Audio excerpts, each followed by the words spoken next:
नमस्कार दोस्तों, आप सभी का अभिनंदन और स्वागत है। बहुत बहुत आपका ज़्यादा समय ना लेते हुए डायरेक्ट क्लास शुरू करते हैं। करंट अफेयर्स की क्लास है जी, और दिसंबर के प्रश्न है, इसमें टॉप 50 प्रश्नों की हम चर्चा करेंगे। दिसंबर 2023 एक आधे एक प्रश्न मैंने जनवरी का लिया है, क्योंकि करंट अफेयर्स पर आपको विशेष ध्यान देना है।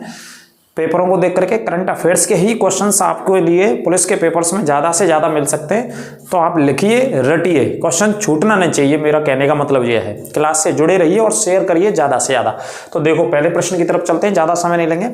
मोहम्मद रफ़ी का आपने नाम सुना होगा, बॉलीवुड के जाने माने गीत गायकार मोहम्मद रफ़ी। बहुत सारे अनगिनत बहुत प्रसिद्ध गाने उन्होंने दिए, तो उनकी याद में उनके जन्म स्थान मोहम्मद रफ़ी पंजाब के अमृतसर के रहने वाले थे, उन्हीं की याद में रफ़ी मीनार बनाई जाएगी। तो घोषणा की है 24 दिसंबर 2023 को रफ़ी मीनार अमृतसर में स्थापित की जाएगी, जिसकी जो हाइट होगी वो कितनी होगी? 100 फीट। 100 फीट की हाइट होगी। कौन सी मीनार की? रफ़ी मीनार। रफ़ी मीनार मतलब मोहम्मद रफ़ी उनका नाम था, ठीक है। बॉलीवुड के जाने माने गायकार रहे। आप चाह करके सर्च करके यूट्यूब पे या कहीं देख सकते हैं, बहुत प्रसिद्ध गाने। तो अमृतसर में जन्म हुआ था, तो उन्हीं की याद में रफ़ी मीनार स्थापित की जाएगी 100 फीट ऊंची।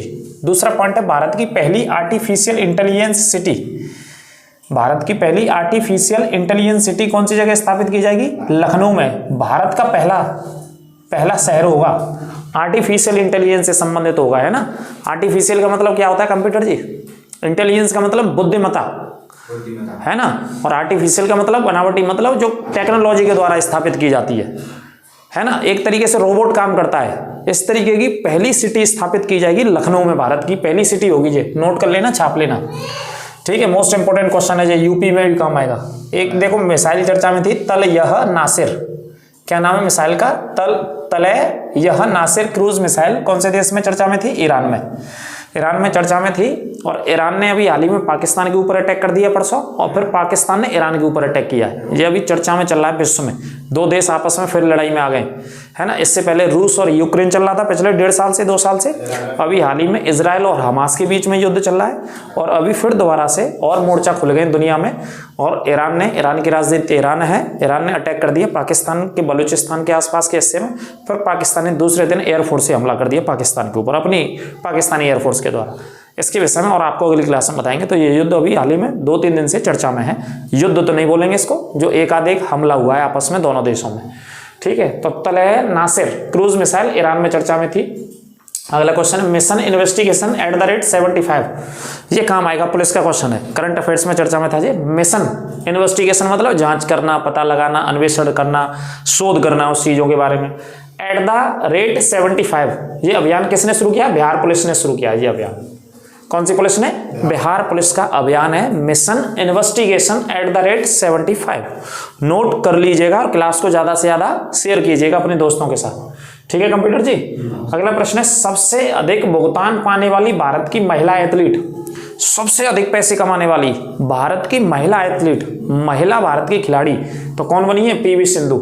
ये सभी दिसंबर के क्वेश्चन है भैया, टॉप दिसंबर 2023 के क्वेश्चन है। क्वेश्चन बाहर नहीं जाएगा, ये गारंटी है। शेयर करते रहो ज्यादा से ज्यादा क्लास को, ठीक है। तो ये पॉइंट नोट कर लेना, पीवी सिंधु।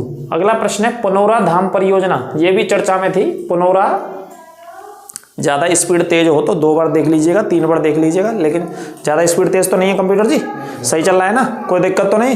शक समस्या शेयर कर दो इसी बात पे क्लास को ज़्यादा से ज़्यादा। पुनौरा धाम परियोजना सीतामढ़ी जिले में शुरू की गई है। बिहार सरकार ने इस योजना को शुरू किया है। सीतामढ़ी जिले में माँ सीता जी का जन्म हुआ था, ऐसा माना जाता है। सीता जी के नाम पे जिले का नाम है बिहार में सीतामढ़ी। तो बिहार सरकार ने पुनौरा धाम परियोजना, यानी कि जहां सीता जी का जन्म हुआ उस इलाके को, उस स्थान को, उस क्षेत्र को विकसित किया जाएगा इस परियोजना के माध्यम से। जैसे जहां मर्यादा पुरुषोत्तम भगवान श्री राम का जन्म हुआ, तो आपके सामने ही है भगवान श्री राम का भव्य और बहुत शानदार ऊंचा मंदिर बनाया जा रहा है। कहां पर? अयोध्या जी में, जिसका उद्घाटन 22 जनवरी 2024 को होना है। तो ये वाला लिख लेना। अगला है प्रोफेसर वासनी लारडेज। ये प्रोफेसर साहब हैं, प्रोफेसर साहब हैं, क्या नाम है दोबारा सुनो? प्रोफेसर वासनी लारडेज को एक पुरस्कार दिया गया है।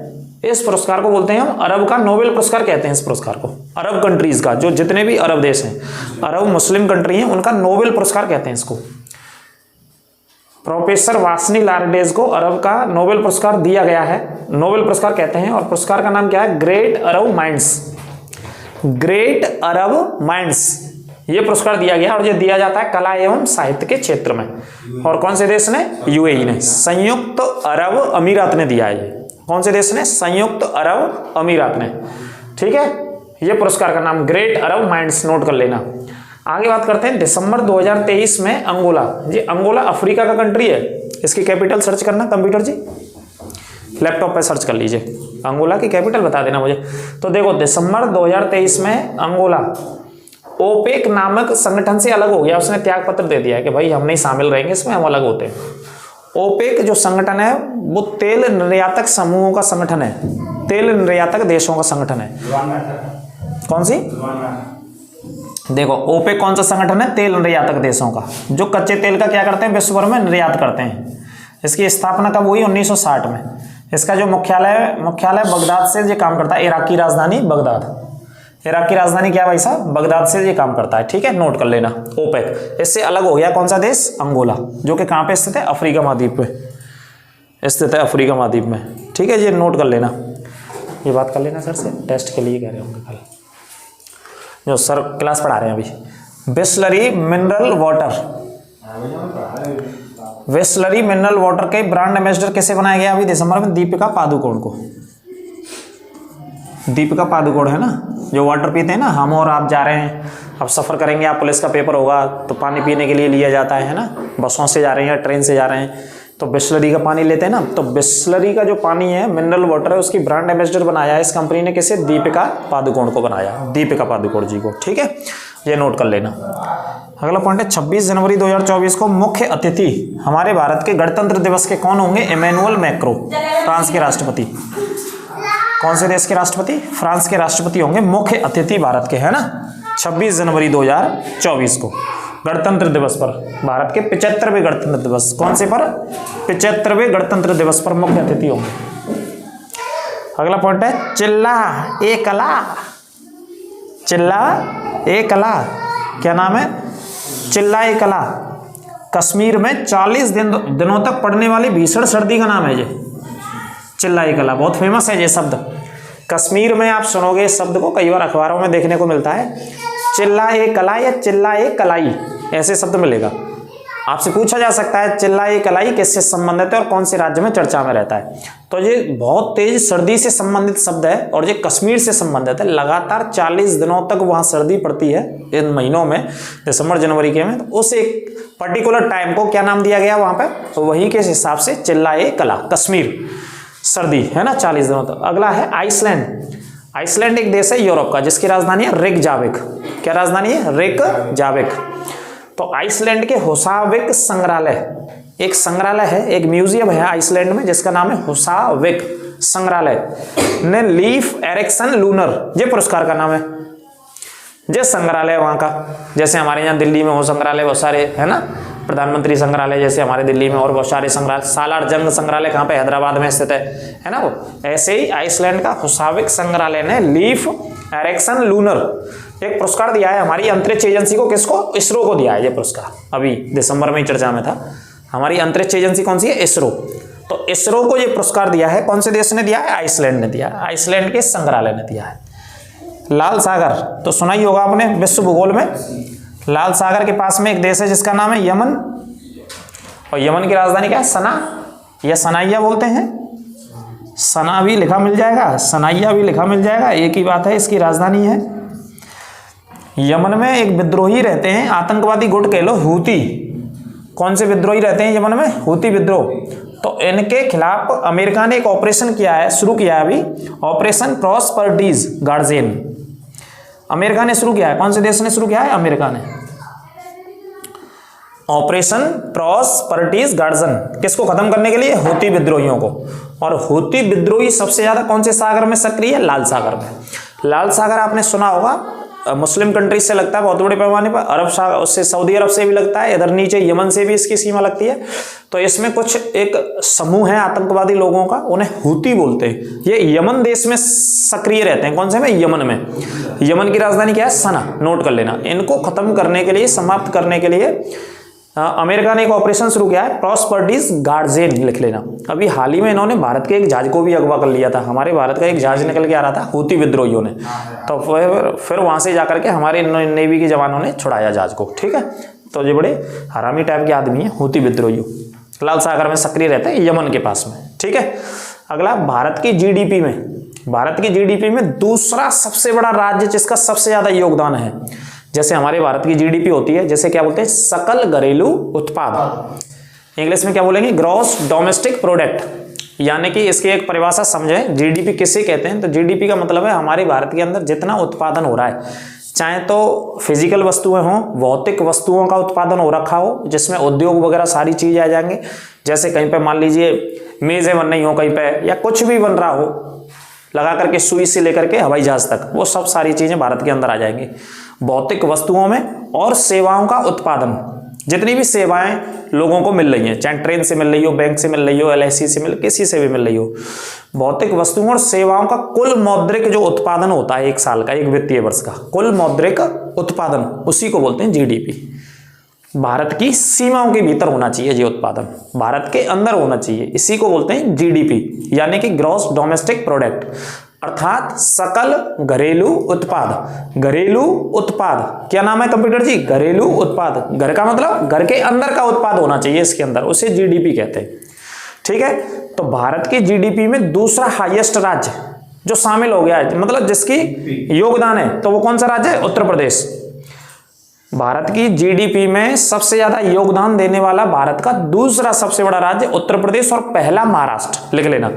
पहले स्थान पे क्या है, महाराष्ट्र, ये नोट कर लेना। अगला पॉइंट है 17 दिसंबर 2023 को इजराइल का भारत में नया राजदूत, कौन से देश का, इजराइल का, और कहां पे बनाया है, हमारे देश में। क्या नाम है, रोवेन अजार। रोवेन अजार नामक व्यक्ति हैं जो कि हमारे देश में इजराइल के नए राजदूत बने हैं 17 दिसंबर को।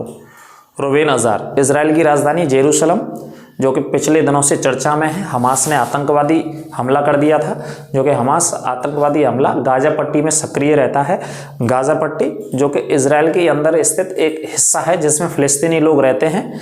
ठीक है, एक वेस्ट बैंक में रहते हैं फिलिस्तीनी लोग, वेस्ट बैंक, रामल्ला एक शहर है वेस्ट बैंक के पास में, जो कि फिलिस्तीन की राजधानी मानी जाती है, वो मानते हैं आधिकारिक तौर पर। और एक हिस्सा भूमध्य सागर से लगा हुआ है इजराइल वाले उसी बाउंड्री के अंदर, जिसका नाम है गाजा पट्टी। तो वहां पे ये लोग सक्रिय रहते हैं हमास वाले। तो इन्होंने 7 अक्टूबर 2023 को इजराइल के ऊपर, इजराइल की सरस जमीन में घुस करके हमला कर दिया था। बहुत नृशंस हमला था, बहुत बर्बर हमला कह सकते हैं। लोगों को काट दिया था, बच्चों को काट दिया था, गलों को काट दिया था। इस तरीके से शैतानी हमला, एक राक्षसी हमला किया था। उसके जवाब में इजराइल ने बहुत ताकतवर पलटवार किया था अपनी इजराइल एयरफोर्स के द्वारा। अब इस समय ग्राउंड ऑपरेशन कर रही है इजराइल डिफेंस फोर्सेस गाजा पट्टी के भीतर, जो कि भूमध्य सागर से लगा हुआ हिस्सा है। तो इजराइल इस वजह से चर्चा में है। इजराइल के नए राजदूत हमारे दिल्ली में बने हैं रोवेन अजार 17 दिसंबर को। अगला प्रश्न है 17 दिसंबर 2023 को मेजर ध्यानचंद खेल रत्न पुरस्कार दिया गया 2 खिलाड़ियों को। कितने खिलाड़ियों को दिया गया? 2। मेजर ध्यानचंद खेल रत्न ये खेल का सर्वोच्च पुरस्कार है भारत का, खेल के क्षेत्र का। पहले इसका नाम था राजीव गांधी खेल रत्न पुरस्कार। यह शुरू किया गया था 1991 में, 91-92 में पढ़ते हैं, 1991 में शुरू किया गया था। जो कि पहला पुरस्कार विश्वनाथन आनंद को दिया गया था, जो कि भारत के लगातार चेस मास्टर हैं, नंबर 1 पोजीशन रही है विश्व में उनकी, विश्वनाथन आनंद। ठीक है, ये नोट कर लेना। तो किन्हें दिया गया है? ये चिराग चंद्रशेखर रेड्डी को दिया गया है ये पुरस्कार, और दूसरा रंकी रेड्डी सात्विक साईराज, इन दोनों खिलाड़ियों को दिया गया। ये पूरे नाम लिखे हैं मैंने ना, सात्विक साईराज इस नाम से फेमस है ये, और ये चिराग नाम से फेमस है, चिराग रेड्डी के नाम से, लेकिन पूरा नाम है चिराग चंद्रशेखर रेड्डी, रंकी रेड्डी, सात्विक साईराज। दोनों खिलाड़ियों को राजीव गांधी, माफ कीजिए, मेजर ध्यानचंद खेल रत्न पुरस्कार दिसंबर 2023 में दिया गया। विजय हजारे ट्रॉफी क्रिकेट से संबंधित है। किससे संबंधित है? क्रिकेट से। विजय हजारे ट्रॉफी 2023 में हरियाणा ने राजस्थान को हरा करके जीती। कौन से राज्य को? राजस्थान को हरा करके जीता है हरियाणा ने विजय हजारे ट्रॉफी का खिताब। ये नोट कर लेना, कौन सी ट्रॉफी का? विजय हजारे ट्रॉफी का खिताब जीता है। आगे बात करते हैं 19 से 31 जनवरी 2024, इसी महीने की बात कर रहे हैं, जनवरी के महीने के, है ना, 19 जनवरी से 31 जनवरी, यानी कि मतलब आज 19 जनवरी, आज ही के दिन जो शुरू हुए हैं गेम्स, खेलो इंडिया गेम्स 2023 के गेम्स हैं। 2023 का आयोजन तमिलनाडु में शुरू हुआ है, तमिलनाडु के चेन्नई में, मुदैर, त्रिची, इन शहरों में ये होंगे खेलो इंडिया गेम्स। ठीक है, ये नोट कर लेना, ये अभी का पॉइंट है जनवरी का। अगला प्रश्न है अब्दुल फतेह अल सीसी, अब्दुल फतेह अल सीसी लिख लेना इनका नाम, अब्दुल फतेह अल सीसी तीसरी बार, कौन सी बार है ये, तीसरी बार मिस्र के राष्ट्रपति चुने गए हैं, तीसरी बार मिस्र के राष्ट्रपति चुने गए हैं अब्दुल फतेह अल सीसी। मिस्र की राजधानी काहिरा, बिल्कुल सही जवाब है। मिस्र में विश्व की सबसे लंबी नदी बहती है जिसका नाम है नील नदी। आईपीएल 2024 में सबसे महंगा खिलाड़ी बिका है अभी तक का, आईपीएल 2024 के लिए अभी तक का सबसे महंगा खिलाड़ी है भाई साहब मिचेल स्टार्क, मिचेल स्टार्क जो कि ऑस्ट्रेलिया के हैं, ऑस्ट्रेलिया के बॉलर हैं, he is Australian bowler, he is a great attack in Australian bowler mister Mitchell Starc. KKR Kolkata Knight Rider ने खरीदा है 24 करोड़ 75 लाख में, 24 करोड़ 75 लाख रुपए में एक खिलाड़ी को खरीदा है हमारे देश की एक टीम ने। और हमारे देश में 80 करोड़ लोग 5 किलो राशन पे जीवन जी रहे हैं, और यही हमारा देश एक खिलाड़ी के लिए लगभग 25 करोड़ रुपए खर्च कर रहा है। ये देख लो, भारत की विडंबना है ये, यही तो डिसबैलेंस है भारत की व्यवस्था में, इकोनॉमी में, भारत की नीतियों में, भारत की पॉलिसीज में, कि एक तरफ लोगों के पास इतना पैसा है कि विदेश से एक खिलाड़ी को खरीद रहे हैं 25 करोड़ में, और एक तरफ लोगों का जीवन ऐसा है, करोड़ों लोग ऐसे जीवन जी रहे हैं जो सरकार के द्वारा दिए गए 5 किलो राशन पर जीवन जी रहे हैं अपने, लगातार 20-20 दिन तक, 25-25 दिन तक एक ही भोजन को खा रहे हैं। ये ऐसे भी कंडीशन है हमारे देश के भीतर, है ना। तो सरकार को ये सारी चीज़ों पे ध्यान देना चाहिए, वैसे सरकार दे भी रही है और सरकार काम भी करती है, पर ये बंद होना चाहिए आईपीएल, ठीक है कि नहीं सर। 25 करोड़ रुपए यदि ये खिलाड़ी को खरीदने के बजाय आम जनता में कहीं ना कहीं नीतियों में लगाया जाए, लोगों के लिए दिया जाए, तो कितना भला होगा। बहुत सारे लोग स्थापित हो जाएंगे, मुख्य धारा में आ जाएंगे जीवन जीने के लिए। खैर कोई बात नहीं, अगले पॉइंट पे बात करते हैं। गेलेफू स्मार्ट सिटी, क्या नाम है इसका, गेलेफू स्मार्ट सिटी योजना भूटान सरकार की है। कौन से देश की है, भूटान। अब भूटान सरकार असम की सीमा पर इस परियोजना को शुरू कर रही है। कौन सी जगह शुरू कर रही है, आसाम की सीमा पर, क्योंकि भूटान को अगर हम देखेंगे तो भूटान से सीमा लगती है आसाम की, सिक्किम की, अरुणाचल प्रदेश की, ठीक है। भूटान जो देश है, भूटान की राजधानी थिम्पू है। भूटान हिमालय में स्थित देश है एक। अरुणाचल प्रदेश लगा हुआ है पूर्वी साइड से, पश्चिमी साइड से सिक्किम लगा हुआ है, और दक्षिणी साइड से भूटान से बंगाल लगा हुआ है, माफ कीजिए असम लगा हुआ है। तो दक्षिणी सीमा असम के साथ है भूटान की, ठीक है, ये पॉइंट नोट कर लेना आप। तो गेलेफू स्मार्ट सिटी परियोजना भूटान शुरू कर रहा है असम से लगी हुई सीमा पर। 17 दिसंबर 2023 को भारतीय वायुसेना ने एक स्वदेशी मिसाइल का परीक्षण किया। स्वदेशी मतलब हमारे देश की। उस मिसाइल का नाम है समर नामक मिसाइल का परीक्षण किया भारतीय वायुसेना, इंडियन एयरफोर्स ने। अगला पॉइंट है, दिसंबर 2023 में यूएई में आयोजित, कौन से देश में, संयुक्त अरब अमीरात में आयोजित अंडर 90 क्रिकेट का फाइनल किसने जीता, बांग्लादेश ने। अंडर 90 का क्रिकेट का फाइनल बांग्लादेश ने जीता यूएई को हराकर। किसे हरा करके जीता है, संयुक्त अरब अमीरात को हरा करके जीता है, नोट कर लेना ये। अगला पॉइंट है, भारत की सबसे तेज, लिख लेना मोस्ट इंपॉर्टेंट, भारत की सबसे तेज, हाँ जी कंप्यूटर जी, ताकि ये सबसे तेज, भारत की सबसे तेज सौर इलेक्ट्रिक नाव है जी, मोस्ट इंपॉर्टेंट पॉइंट है जी। आगे सौर इलेक्ट्रिक नाव, सौर ऊर्जा से चलने वाली इलेक्ट्रिक नाव, भारत की सबसे तेज नाव है जी अभी तक की। अच्छे से लिखना, सौर इलेक्ट्रिक नाव, जिसका क्या नाम दिया है, वाराकुडा। कौन सी नाव है जी, वाराकुडा नाव है, जो कि कहां पे लॉन्च की गई है, अल्पुझा केरल में लॉन्च की गई है। अल्पुझा केरल में लॉन्च की गई है, ठीक है। सबसे तेज नाव है जी, अभी हाल ही में केरल में चर्चा में थी वाराकुडा नाव, नोट कर लेना। क्वेश्चन बाहर नहीं जाएगा भाई साहब। क्लास को शेयर कर दिया करो दोस्तों के, मित्रों के साथ ज्यादा से ज्यादा, फटाफट से। अगला पुरस्कार 2023 का इंदिरा गांधी शांति पुरस्कार दिया गया है, अभी सरकार ने इसकी घोषणा करी। इंदिरा गांधी शांति पुरस्कार डेनियल वरेन वोएम को दिया गया है, ये अर्जेंटीना के हैं, डेनियल वरेन वोएम, और दूसरे व्यक्ति अली अब्बू अब्बाद, अली अब्बू अब्बाद को दिया गया, ये कहाँ के, फिलिस्तीन के हैं जे। इन दोनों को इंदिरा गांधी शांति का क्षेत्र में दिया गया ये पुरस्कार है, 2023 का पुरस्कार है जी। और 22 का मैंने इससे पहले पढ़ा दिया है करंट अफेयर्स में, 22 में देखना कैसे दिया गया। दोबारा देखिए, डेनियल वरेन वोएम अर्जेंटीना के व्यक्ति हैं शांति स्थापित करने के लिए, और अली अब्बू अब्बाद ये फिलिस्तीन के व्यक्ति शांति स्थापित करने के लिए सरकार ने इंदिरा गांधी शांति पुरस्कार 2023 का दिया है दोनों लोगों को, नोट कर लेना। अगला है मानव तस्करी को रोकने के लिए एक ऑपरेशन शुरू किया गया है, स्टॉर्म मेकर्स। जैसे व्यक्तियों की तस्करी होती है विश्व भर के बहुत सारे देशों में भाई साहब, बच्चों को, छोटी बच्चों को बेचा जाता है पैसों से, दुनिया के बहुत सारे देशों में ये कारोबार चल रहा है। इंडिया के भी नॉर्थ ईस्ट के राज्यों में ये इस तरीके की स्थिति देखी जाती है कई बार, जैसे मणिपुर है, नागालैंड है, मिजोरम है और आपके त्रिपुरा, इन राज्यों में ऐसी कंडीशंस हैं, कुछ गरीबी की वजह से और बहुत सारे अन्य कारण भी हैं इनमें। दुनिया में ज़्यादा ये ह्यूमन ट्रैफिकिंग का काम चलता है, व्यक्तियों की तस्करी, मतलब खरीद फरोख्त। हमारे संविधान के आर्टिकल 23 में खरीद फरोख्त पर प्रतिबंध है, देह व्यापार और खरीद फरोख्त निषेध करता है आर्टिकल 23, और 24 बच्चों से संबंधित है, 14 वर्ष तक के बच्चों को कारखानों में नहीं लगाया जा सकता, अनुच्छेद 24 कहता है इस बात को भाई साहब, ठीक है, ये नोट कर लेना अच्छे से। तो इंटरपोल अंतर्राष्ट्रीय पुलिस संगठन है, इंटरपोल, इसकी स्थापना 1923 में हुई थी और इसका मुख्यालय फ्रांस के लियोन शहर में स्थित है, फ्रांस के लियोन में। तो इंटरपोल ने जो ऑपरेशन शुरू किया है स्टॉर्म मेकर्स, किसने शुरू किया है, इंटरपोल अंतर्राष्ट्रीय पुलिस संगठन 1923 में बना था, और इस फ्रांस के लियोन से ये काम करता है, विश्व भर में काम करता है, सभी एयरपोर्ट्स पे इसकी पुलिस पाई जाती है इंटरपोल की, है ना। जैसे कोई अपराधी किसी देश से भाग गया तो वहां की सरकार इंटरपोल से संपर्क करती है और इंटरपोल अलर्ट कर देता है पूरे विश्व के सभी एयरपोर्ट्स पे कि इस नाम का व्यक्ति इस पासपोर्ट से वहां पर ट्रेवल करता हुआ आपको मिलेगा, आप उसे अरेस्ट कीजिए, ठीक है। तो इंटरपोल ने मानव तस्करी को रोकने के लिए, लोगों की खरीद फरोख्त को रोकने के लिए जो ऑपरेशन शुरू किया है, जिसका नाम दिया है स्टॉर्म मेकर्स।